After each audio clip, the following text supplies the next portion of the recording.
I think they're planning on doing something about the Kabul generals. Like, they haven't forgot about Kabul, I think, but if my kids were of age, there's no way I would have recommended them. If they asked me for my opinion if they would serve or not in the previous 4 years, I would not have gave them my recommendation. And that has nothing to do with it being a Democratic president.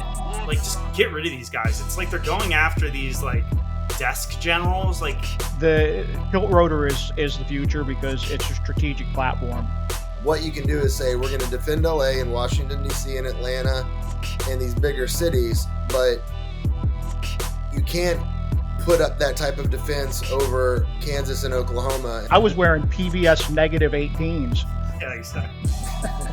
Get these, like, Kabul people that were bending the knee for Biden and let Kabul happen and hung the 13 out to dry and let their heads roll.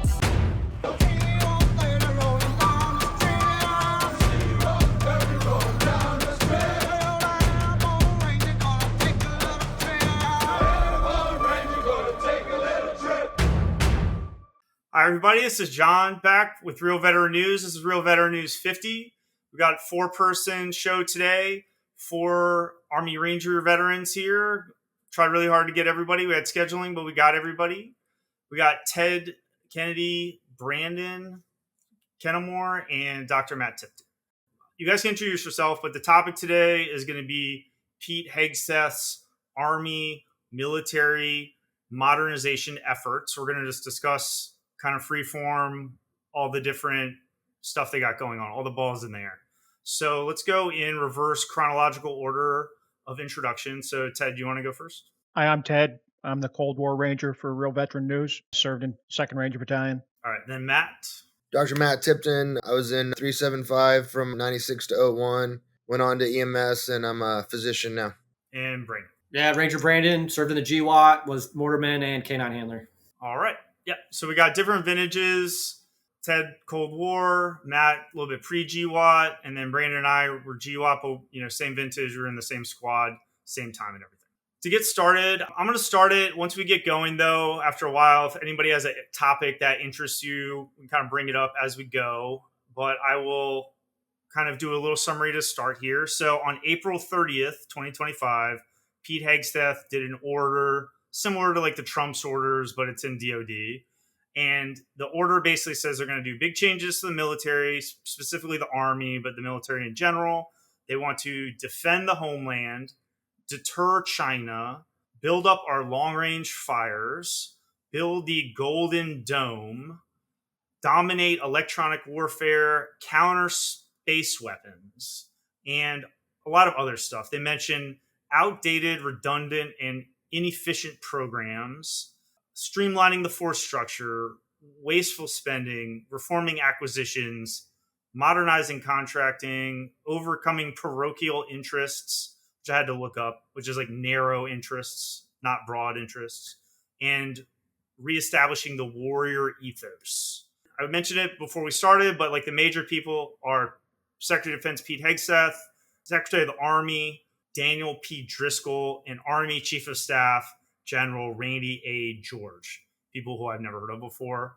And they're working together. I assume they've got other people working with them to come up with all this stuff. So we're going to start talking about it.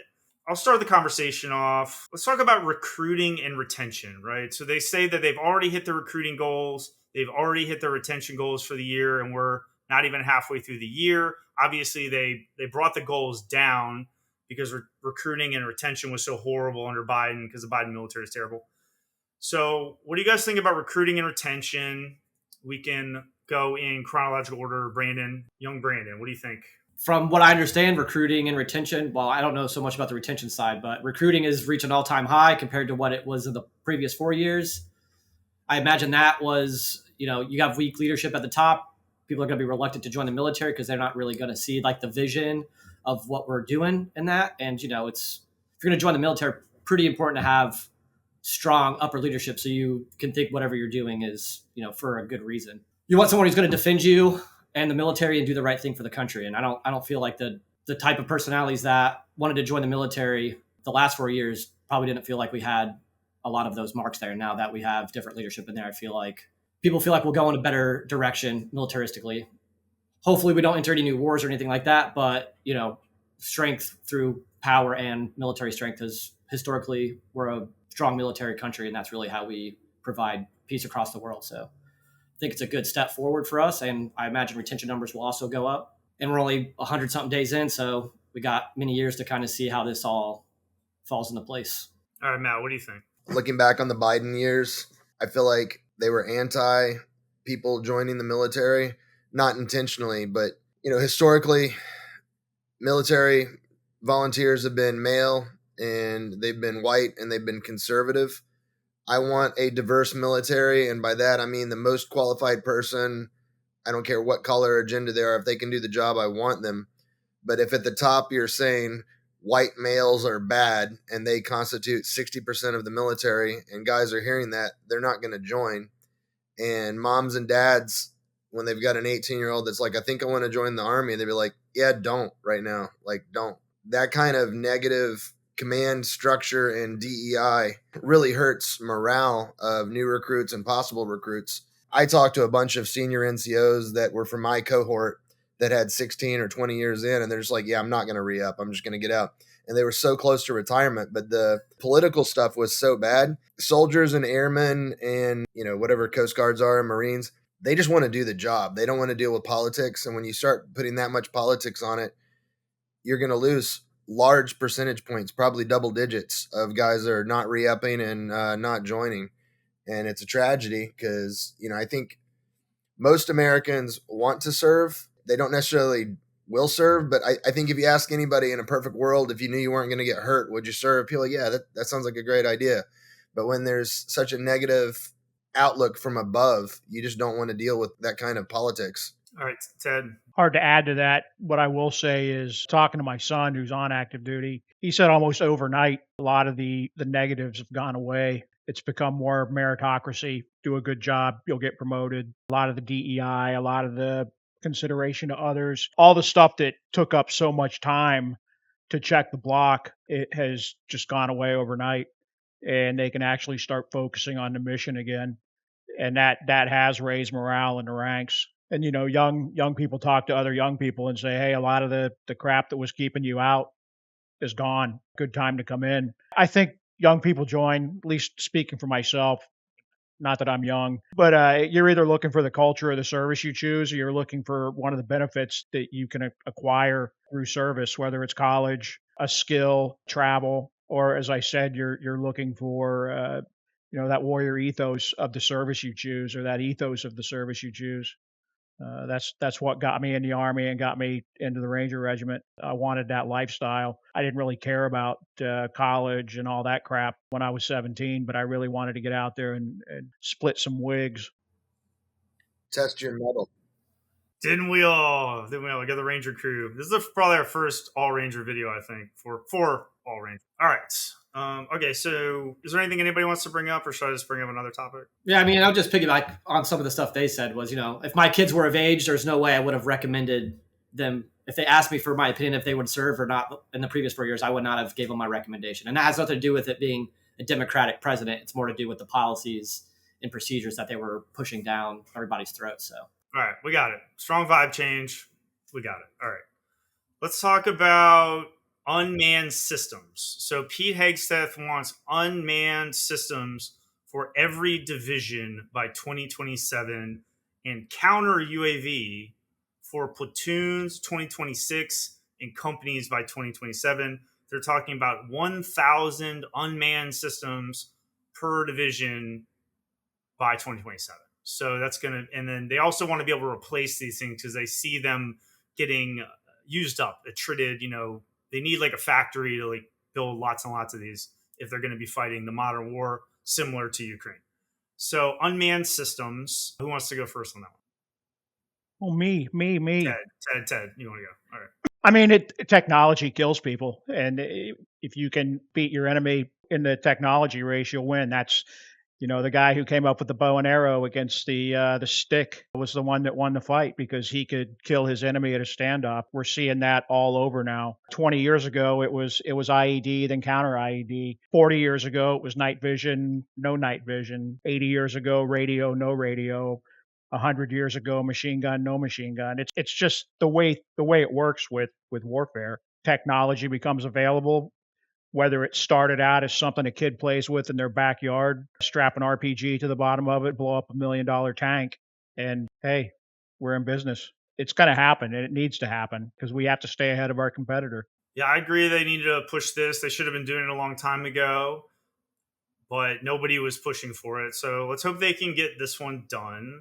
And just to be clear, like, in Ukraine, they have the first person drones where it's like hits the guy from on the top of the head or whatever. And you basically you're dead. You can't do anything. But also the vehicles, right? You have like a $3 million vehicle. They just canceled the Humvee replacement, it's like the JLTV, or I forget what it's called, but they canceled this vehicle, $3 million. And Army Secretary Driscoll says it's $3 million a copy. You can take it out with the $800 drone. This doesn't work. So we're going to do something else, figure something else out. So they canceled that program. All right. So Unmanned Systems. Who wants to go next? There's an alleged Tesla quote from Nikola Tesla, but there's some dispute on whether or not he actually said this, but it's still terrifying to hear. He said, "You may live to see terrors that are beyond your comprehension, like man-made terrors." So we're going to make machines and tools that can do things. There was a famous video that went around a few years ago where there's a little drone that's about that big that comes in with a tiny explosive charge and just hits you in the forehead. I don't mind. Red Dawn happens. Commies jump into my backyard and I fight them and I have to eat groundhogs in the woods. That feels like a good death. I don't want to get hit with a 4-inch drone in the head. Like, that does not seem like a warrior's way to die. So I don't wish that on anybody, but I think that's the way warfare is going to go. Pete Hegseth wants to modernize the military. I think we're going to have more bureaucratic and administrative drone operators with thousands, if not tens of thousands of robots operating underneath them, and then cargo airplanes moving those around. And the cargo airplanes may even end up being AI driven. When you get humans out of it, the soldier can come in and kick in the door and say, "This is a mom and a single mother and 2 kids. Let's not kill them." The drones have instructions to eliminate all humans in this grid sector. So the atrocities and the war crimes, I mean, you won't have rape, but being able to exterminate everyone in Gaza in 24 hours, the chances go way up if you have 1,000 robots doing that or 10,000 robots. Is it a war crime if a robot does it? An autonomous AI? Somebody hit send or enter or program the AI. When a child's skull is split open and their brains are out on the ground, that's a war crime. I don't care how it happened. But I think what machines are going to be able to do with no human intervention, I mean, ultimately, officers were always there to keep the enlisted from going full feral. Who does that when it's all robots? You know what I mean? Hold on a second. By show of hands, like, who actually believes in war crimes? All war is a crime. Yeah, exactly. Right. Like, stupid. All right, cool. If you want to continue. If I had $1, I'm fearful for the future because everybody's like, we definitely don't want Skynet, but we're all actively trying to build parts of Skynet and tie it all together. And then we're going to be like, oh no, Skynet, how did that happen? All right, Brandon, you want to chime in? There's going to be a mixture of AI and people. Like, we're 20, 30 years to the point where we're going to have a fully autonomous AI machines doing everything. I don't feel like it's a realistic scenario within the next couple of years to have everything on this AI. So using drones and all this other thing is terrifying from a warrior's perspective. Just like Dr. Tipton said, I don't want a 4-inch drone flying in and busting my head open. I'd rather get into a firefight and die through that battle if I have to, not get blown up and not even realize what hit me. But, if you can compare the Ukraine conflict to the Gaza conflict, there's way more drones happening in Ukraine compared to Gaza. So, like, you can't just replace everybody and think the machines are going to do it. You still have to have people on the ground kicking down the doors and doing the dirty work. The drones and AI are just tools, just like using Grok or ChatGPT. We use it to do things for us. It'll just be one more asset or tool that we have in our back pocket to help us out, especially with reconnaissance or any other counter reconnaissance, whatever. There's all kinds of good uses for it, but it's definitely the future. And there'll be a lot more machine deaths than human deaths. And maybe there's some merit in that, but overall, like, we should try to figure out a better way instead of massacring each other over dumb crap. True. All right. So next topic we can talk about is the consolidation of Army commands and the firing, reduction of generals, especially a high-ranking, like 4-star generals, right? So their plans involve consolidating commands, shrinking the leadership of the military, especially the Army, cutting the number of 4-star generals, cutting the number of generals altogether. And so the big things they're trying to do are consolidate Futures Command and TRADOC, Training and Doctrine Command, that are 2 4-star generals that are going to become one. Northcom and Southcom, they want to become Western Hemisphere Command. And then on the sustained logistics side of things, they have a material command, Joint Munitions Command, and Army Sustainment Command, which they want to combine and reorg, reduce the number of generals in there. Because in the military, the pattern had always been new commands, elevating commands to higher general levels, make more room for the generals, because the people who are making decisions about what to do with the commands are generals, and they like themselves. They want to help their buddies out. They want more jobs. They want more generals. They think generals are good because they are generals. And so we've had this like bloat of generals and general officers since World War II, which is like astounding. A little bit first before you guys go, well, just give me a second. Like, I don't really understand. I do agree with the general things. 2 things I don't understand. One thing I don't understand is why don't they just like downgrade some of the commands, go from like a 4-star general to like a 2-star general? Like, they're not talking about that. Like, it's all combining of commands. Like, I don't understand why TRADOC can't be a 2-star general or whatever. I think some of these make sense or whatever like that. The other thing is I think they're planning on doing something about the Kabul generals. Like, they haven't forgot about Kabul, I think, but like, just get rid of these guys. It's like they're going after these like desk generals. Like, get these like Kabul people that were bending the knee for Biden and let Kabul happen and hung the 13 out to dry and let their heads roll. You know what I mean? Like, even if they're out of the military, like, pull their clearances, like, just do something to them so that generals in the future know that they need to be true to the military and not just like bow down to whatever's coming down the pike. Okay, cool. All right. So Matt raised his hand. Matt, you want to go first on generals and commands? I'll throw this poll out to everybody watching this video, including my 3 fellow Rangers here. If you could half the number of generals and double the number of tab spec 4s, would we be a better fighting force? And we don't have to answer, but I think we all know the answer. And especially with AI coming, a lot of what generals do, planning and plotting and logistics, can be done with AI. A 4-star general and a 2-star general, other than politics and pay, I don't know the difference between them. I know a few generals personally, and I personally like them a lot. I know of a lot of generals that I don't like based on their public statements. But at some point, if you were never a warrior and you're now a general, or if you used to be a warrior and you gave that up to be a general, I judge you. Any general that watches this video, if there are any, they can internalize that comment. But the job of the military is to kill our enemy enough that they want to quit being our enemy. And I don't think generals often do that. And I think tab spec 4s do. And the general enlisted. And the best officers I've known ever were always prior enlisted. Yeah, That's my 100% opinion. on that one. I think in general that at least the crew here, we probably like the generals that we know personally. We knew the warriors. Yeah, I mean, where we come from and the circles you run in, but like there are shitty, stupid, worthless generals. Like these like tech generals, these office intel wieners. They've never done anything. They've just like been in the military a long time. And they get so much power or whatever. All right, so who's next?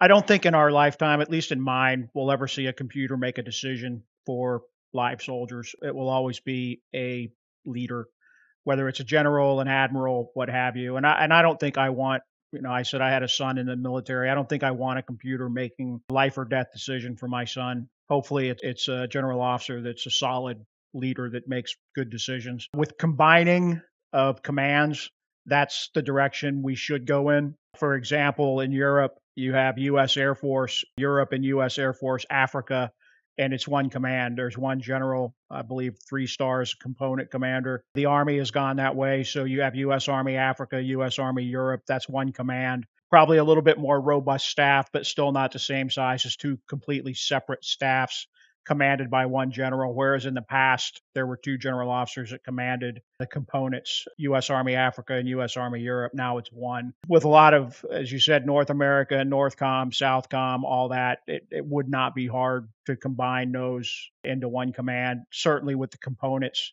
Components being Army, Navy, Air Force, to a degree Marines. Under every combatant command, which is a 4-star level command, you have a component command for each of the services.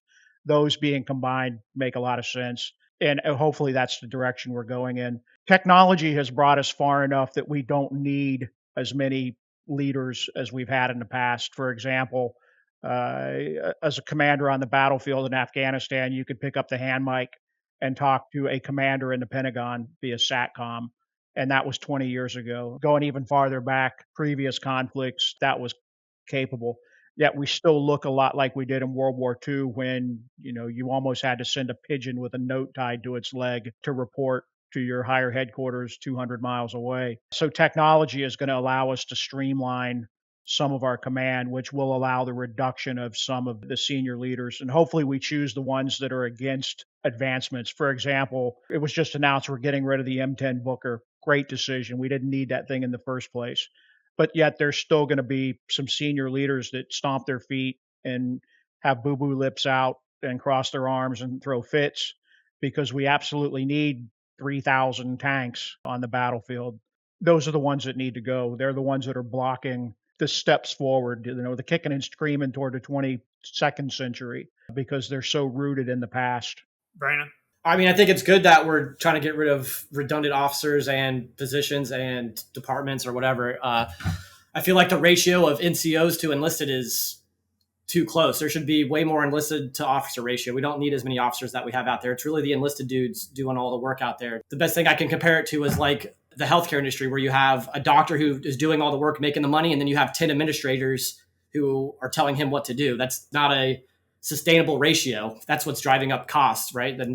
So the more officers we have per enlisted, the more we're driving bureaucracy and bullshit decision making. So if we really want to drive the warrior ethos and improve our lethality, getting rid of more officers and empowering NCOs and enlisted is, in my opinion, the way to go. The Marines, for example, have like a 1-to-8 ratio, and the Army is like a 1-to-4 ratio.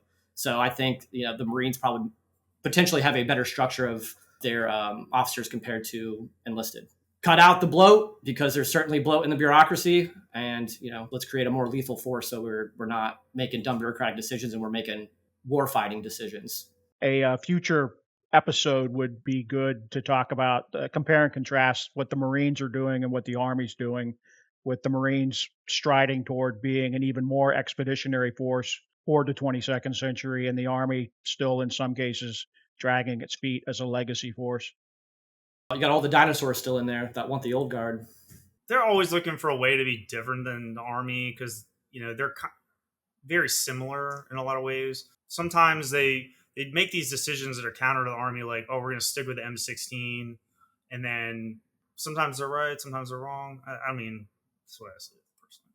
Matt? My new profession, medicine, we have a thing called evidence-based medicine where we have to prove that it works. And I think whether it's an M16 or an F-22 or an F-35, if we can't prove that it's superior, and like you were saying earlier, if a $800 drone can take out a $1 billion tank, that's a problem. But how many officers rotate out, like senior officers, and go immediately to work for Northrop Grumman or Raytheon or one of those companies? And you see this in the FDA. People rotate out of FDA and go work for Pfizer or whatever, or they get out of Congress and they go work for one of these companies. We just need to have a ban on that. You need to serve your country. You need to do a good job. And when you get out, it should be disclosed what you're doing. And you should be considered a lobbyist if you're going to go talk to your general that you just worked with a few months ago, fellow general. You're influencing these decisions on the F-35. There's failed weapon systems that we've hung on to for years and spent literally trillions of dollars on. And what we need is a more dedicated and larger enlisted force, and not these crazy boondoggles of technology that aren't doing the job when $800 drones are amazing. One Tab Spec 4 Fister with 100 drones and an AI helping him could wreak havoc on the battlefield compared to an F-35. Agreed? Depending on the situation, probably, yeah. Yeah, obviously the revolving door with the defense industry. I mean, I think, too, we probably all agree they should stop these guys, pull their security clearances, give them like a 10-year cooldown period or something, because it's out of control. 0% chance that happens, though. I mean, maybe not even that, but just heavy required audits every 6 months to where we can see what they're doing and where their money and their finances are. Because it's fine if a highly skilled person wants to go to the civilian sector and make us safer. It's worse if they're going to put their thumb on the scale and make something happen that doesn't need to because somebody's writing them a check. That's different. They're just buying their access. It's just like Right. a politician that's getting out of Congress. They're just buying because they know someone they can make a phone call. Like that's all they're doing. They're not making it safer. All right, let's talk about manufacturing. So Hegseth wants 3D printing and additive manufacturing, right to repair, increased stockpiles, increased forward stockpiles in Indo-Pacific, increased ability to build drones. There's a replicator program, which is rapid, cheap drones. We are understanding that we need these cheap, attritable systems. So, what do you guys think about all the manufacturing changes here? I definitely don't think we should be buying our components from China to fight China in a future war. We need to have underserved areas in America build massive factories and put Americans to work to make all the key components for this. There's a huge amount of our stuff. We say we make our javelins here in the US, but is every component of the javelin not made in the US? Where do the chips come from and why aren't we making them here? Having a medic or a soldier on the battlefield be able to produce the tiny little widget that they need with a 3D printer would be amazing. There's manufacturing facilities on top of a aircraft carrier that can already make almost anything you would ever need. They've got machinist shops on those that are fabulous. Having those in fobs that can make simple stuff would be great for fighting, because there's always a thing you need when you're on deployment that you don't have, and if you could download the program and print it, that's great. I worked on an oil rig and we could do that, and it was great. Prevents rape by the contractors, because they'll just rape us.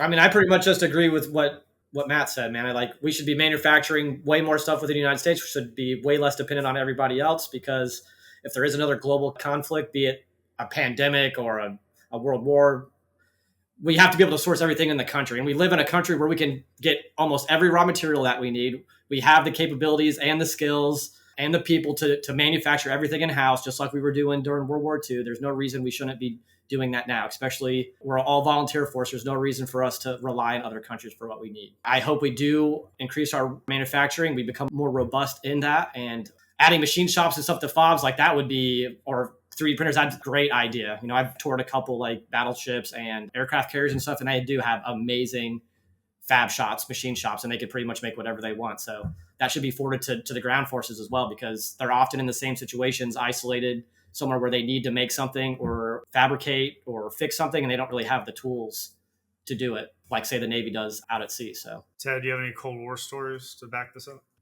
About 3D printers? No, we didn't have them.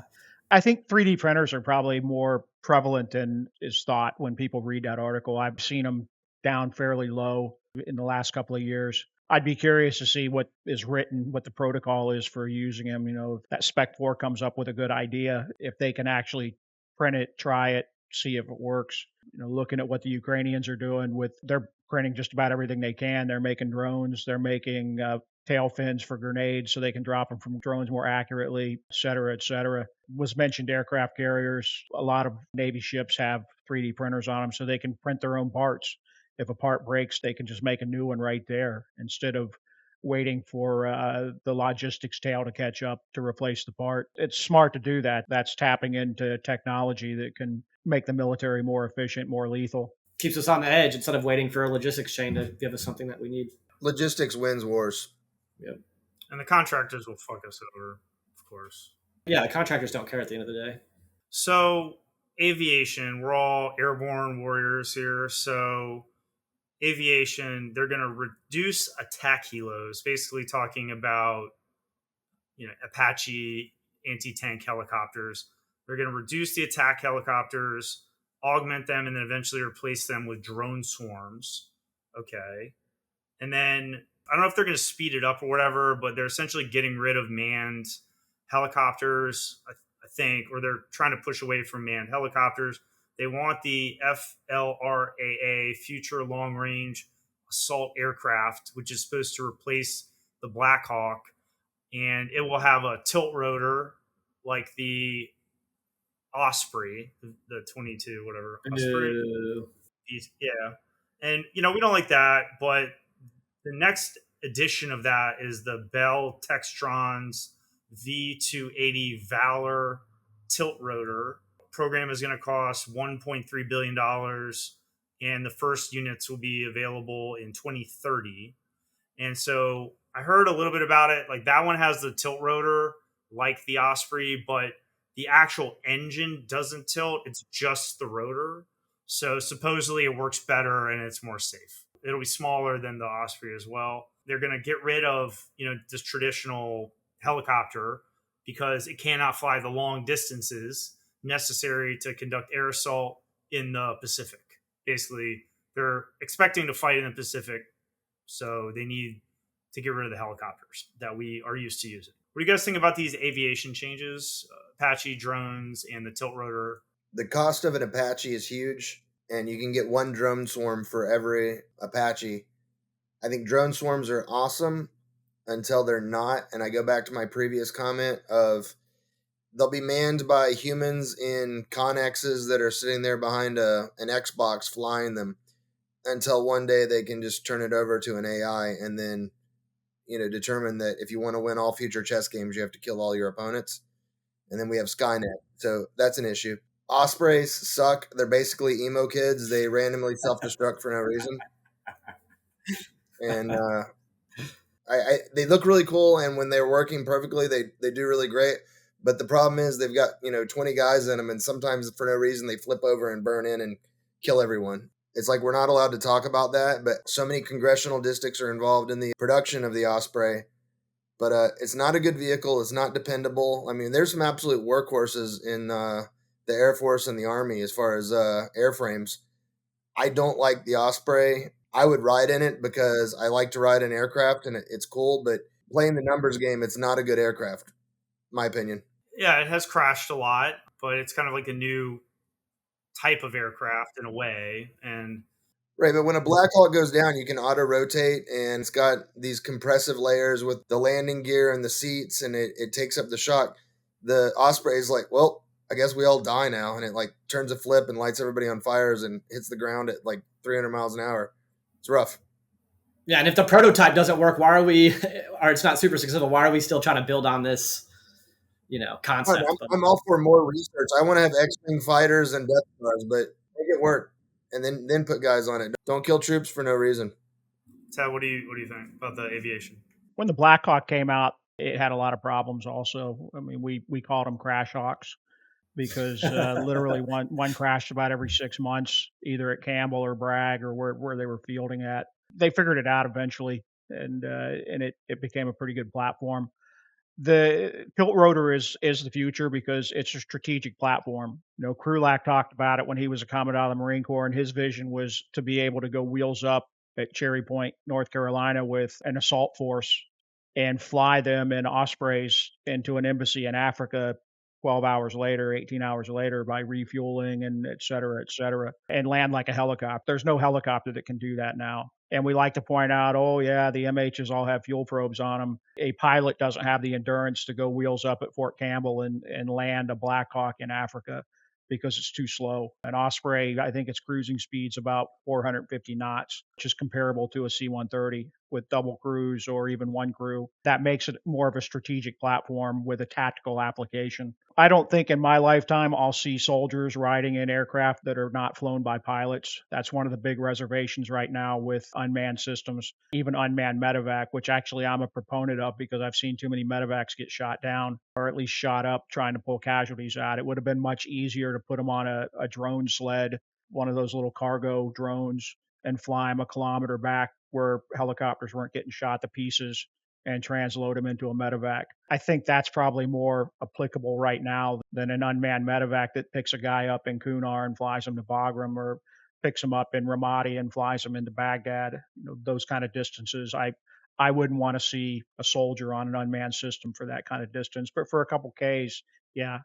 For attack, I'm not a big Apache fan. They're too slow. They're great killing T-72s in the Fulda Gap, but trying to kill some bearded guy in the Hindu Kush, if he's got a Dishka and they can't find it, you might lose your Apache. They're just too slow. They were made to carry Hellfires and kill Soviet tanks, and we really haven't moved forward. I mean, shit, that thing was fielded in the late 80s. We used them in Panama for the first time, and everybody cheered. And then they were awesome in Desert Storm because they can shoot a multi-$100,000, however much a Hellfire costs, 6 kilometers, and blow up a T-54 in the Iraqi army. And we're all number one. Everybody else is number two or lower. But we're too far along now. If you look at what's happening in Ukraine, anybody with a man pads can bring a helicopter down. So they're flying hips at 100 miles an hour, 5 feet off the ground, and shooting rockets over the horizon, and then going home and having a pierogi. So, as Matt said, it costs so much to fly those damn things. The pilots don't get that much time in the helicopter. They're flying simulators. And what can we get for what one of them costs?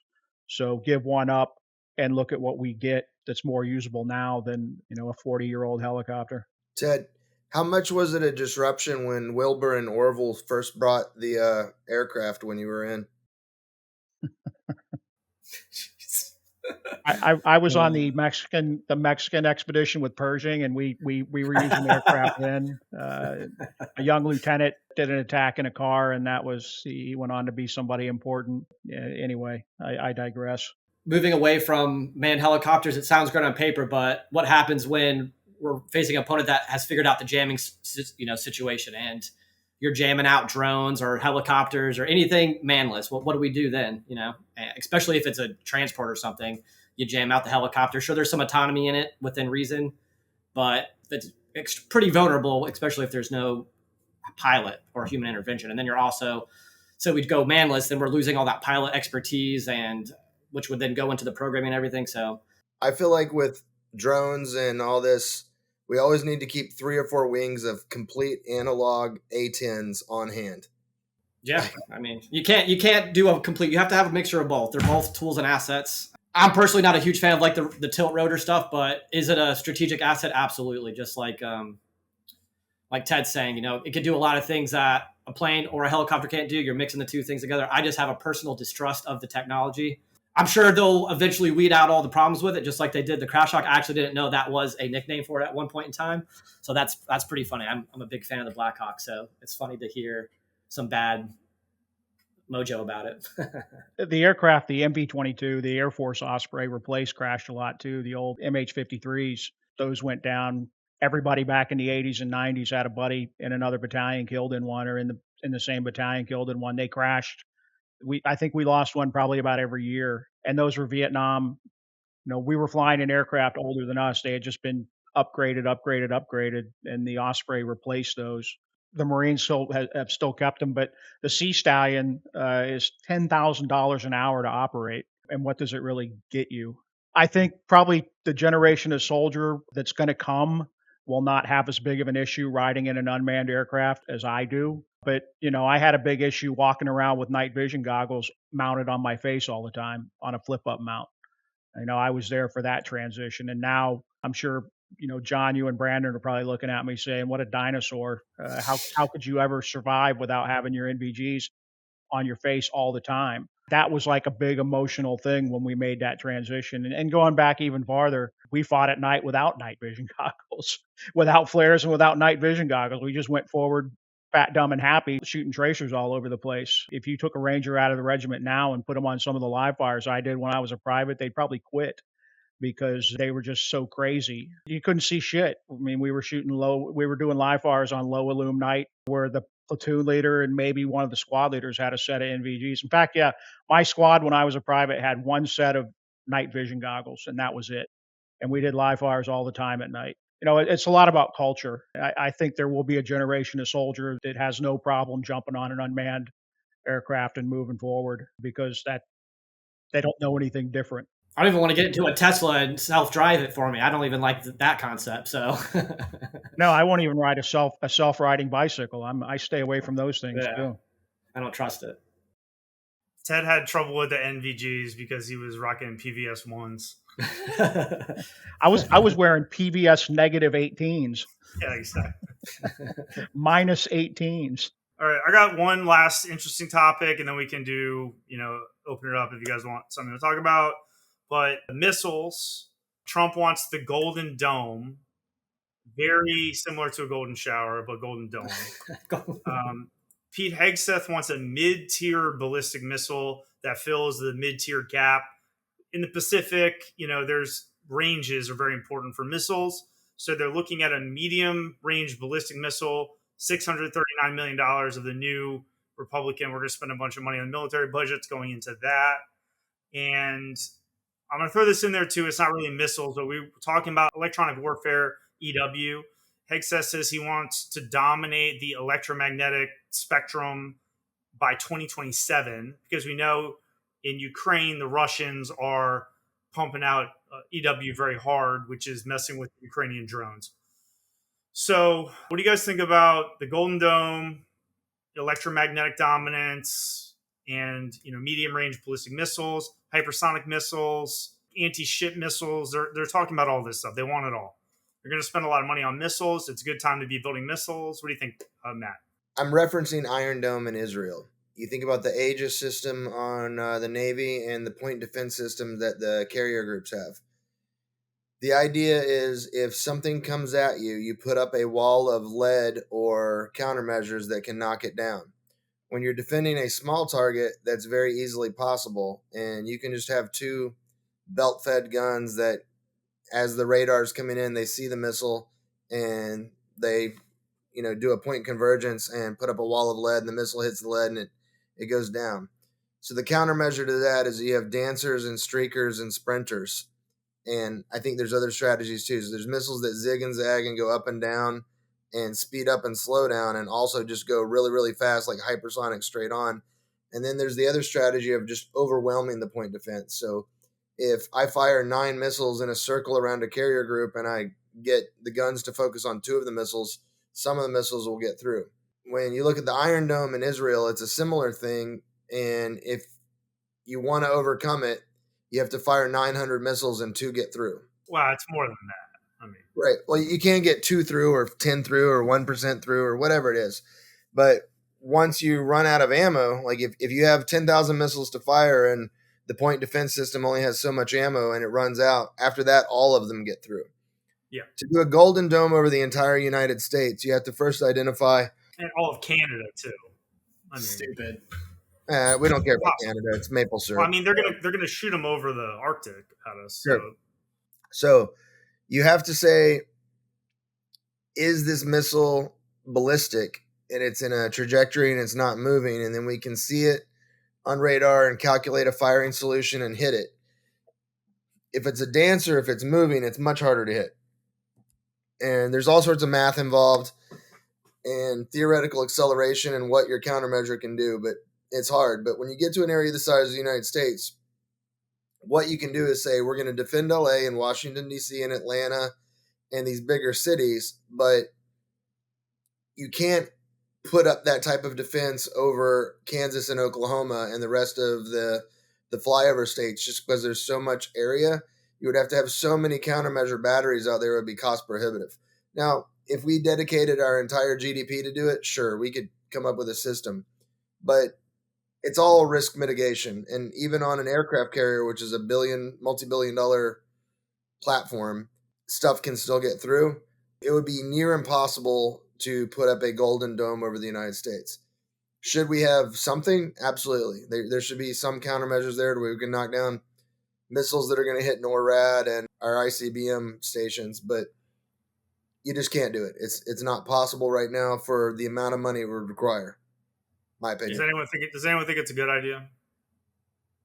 Nah. I think we should pursue the technology and have a limited. It's not going to be a dome. It's going to be a point defense system over key strategic targets. But to think that we can say we can cover up the whole United States, we can't. And nobody here that knows anything about it would believe that, and our enemies would know that we don't. So yeah, I mean, I'd say Matt hit the nail on the head on that one. Like, it's a cool idea, but it's not practical. It's not cost prohibited. Maybe you guard a couple key locations, but like, what's the real threat that we're going to take missiles in the homeland? There's certainly nobody's going to try to invade us, because that would be a death sentence in almost every measure. So the point of bombing or missiling us would be to soften us up before they try to do an invasion. So is there merit to having a missile defense system? Maybe, but it's just, it's not practical. And you can't defend every major city or every major port or every major area. It's just not. It could just be a retaliation. Like we attack them and they shoot one or two at us and we can't defend ourselves. So we get hit fully. It's not like it makes sense for Israel. Israel's a small geographic location. They have lots of overlapping sectors. They don't have too many major cities or ports to defend. So in their case, it makes sense. And they're surrounded by many nations. We're surrounded by water, Mexico and Canada. So I don't really see the merit in spending tons of money on a Golden Dome point defense missile system in America. That money could go somewhere else better. One of those missiles too, but Ted, what do you think? This is a good read. All right. For me, this is one of those subjects I'm going to mix a drink and sit back and see where it goes. We already have a missile defense system. It's probably not a Golden Dome. I need to read some more about it, see where we're going with it. Matt said Aegis. There's some other systems out there that defend against various threats. And that's what it comes down to at the end is the threat. Are we defending against intercontinental ballistic missiles? Are we defending against hypersonic missiles? Are we defending against something that is out there that we don't know about? So I'm going to mix a drink and sit back and see how this one unfolds. I don't know that it's necessarily a waste of money. I don't know that it's necessarily a bad idea. As has been said with the Iron Dome, it's not a 100% system, but it's pretty close for the important places. I guess where everybody lives is an important place to them, but at the end of the day, there are some cities in the U.S. that probably aren't a good idea to live in if shit hits the fan with the Ruskies or the Chinese, because there's nothing strategic about your city, and you living in it doesn't make it strategic. We're going to defend D.C. We're going to defend logistics depots. We're going to defend big Navy bases, Air Force bases, big headquarters, et cetera, et cetera. But Bug Tussle, Utah, guess what? You're going to be glowing in the dark for the next 100 or so years. Nobody really hit on anything about electronic warfare, which, that probably will be a pretty important part of the future warfare. As I kind of said earlier, that, if we're going to stop drones or unmanned aircraft or whatever, you have to have some sort of jamming system, aura, force field, screen. I don't know what it would be, but that's going to be your best countermeasure to stop stuff like that. So advancing our capabilities in that sector and putting some money into it, to me, makes more sense than, say, building a Golden Dome. The other side of some of this, though, is what's Trump doing right now? He's shaking hands and signing contracts for multi-billion-dollar foreign military sales contracts. So we're coming up with things that we may not ever use, but we're certainly going to sell them to somebody. And all the oil fields in Saudi Arabia right now, guess what they're being defended by? Iron Dome. Not really something that's headline news, but after the last big round of attacks on the big oil fields in Saudi, they shook hands with the Israelis and bought Iron Domes to defend against drones and Iranian missiles. So if you think the Chinese and the Indians aren't lining them customers up right now after the last couple of weeks in India, Pakistan, what worked there? I mean, everybody wants it. They're willing to pay for it. All right, well, let's do a quick round. And if you want to bring up anything real quick or you want to say any final words, we'll wrap the video up. I think we went Ted, Matt, Brandon. So let's go Brandon, Matt, Ted. So say goodbye. Is the Patriot missile system still a thing, or did we phase that out? Still have that. Oh, okay. They like upgrade it, Yeah, it's on its 19th iteration. But it's still an active platform. I don't know if we replaced it. Yeah, I don't think I really have anything else. I think a lot of what's happening will be good in the long run, and some people may disagree with that, and time will tell if it's going to be beneficial or not. But spending too much money, the whole point of the next administration was to spend less money, so we should strike some sort of balance here with defense spending and manufacturing and other sectors where we should be dumping money at. All right, Matt, what do you want to say? I would give Trump and his administration a B- right now, and I hope they improve as we go. Is that for military or everything? In general or overall? I feel like the adults are back in the room. That was something that the left said when Trump went out the last time. But I feel like the left is very unserious, and they have non-congruent policies where it just doesn't make, like, you can't be like against the death penalty and pro-abortion. You're either for life or against it. But I like what they're doing so far. I would like to know what you guys and all our watchers, and please comment what you think. What's the next enemy for the United States the next 5 to 10 years? Is it China? Is it Russia? Is it cartels? What are your guys' concern? I think it's ultimately China. I think Russia, all the Ukrainian deaths and Russian deaths are going to be missed when we fight China, that we don't have all those devices and missiles and humans able to fight China with us. I think China's the big enemy, my opinion. Cartel is a function of there's a demand for drugs in the United States and there's business to be made, and that's why the cartels exist, is because Americans do drugs, my opinion. But anyway, I'm worried about China. What are you guys worried about? To be clear, Rangers do drugs. No. More China than Russia, that's for sure. But what will be in physical combat with China? I don't know. Because where would that happen? Are we going to invade, or are they going to come to us? I imagine Taiwan would kick that whole scenario off when China finally makes the decision on what they're going to do with Taiwan. I just don't want to be killed by a drone. All right, Ted, you want to say your final words? Kind of summarize everything that we've talked about with transition. A country wants an army that can win the next war. I don't know that all leaders want that. It reminds me of a quote from antiquity. A famous general said, "I will not change the traditions of the U.S. Army just to win this crummy little war." It was Westmoreland in 1965. Too bad they kept him around. Okay, well, thank you guys for participating. We covered most of the big ticket items from the Army modernization. Supposedly, there's supposed to be another round of improvements coming in the future. So maybe we'll have more to talk about there. It was nice having 4 Rangers. You guys are all, good dudes, good Ranger friends and everything. So hopefully it was a good show. Hopefully everybody enjoyed it. That's our 50th Real Veteran News. And have a good night. So thanks for watching. Bye. Do Trump thumbs. Yeah. Wiggly. Z formation.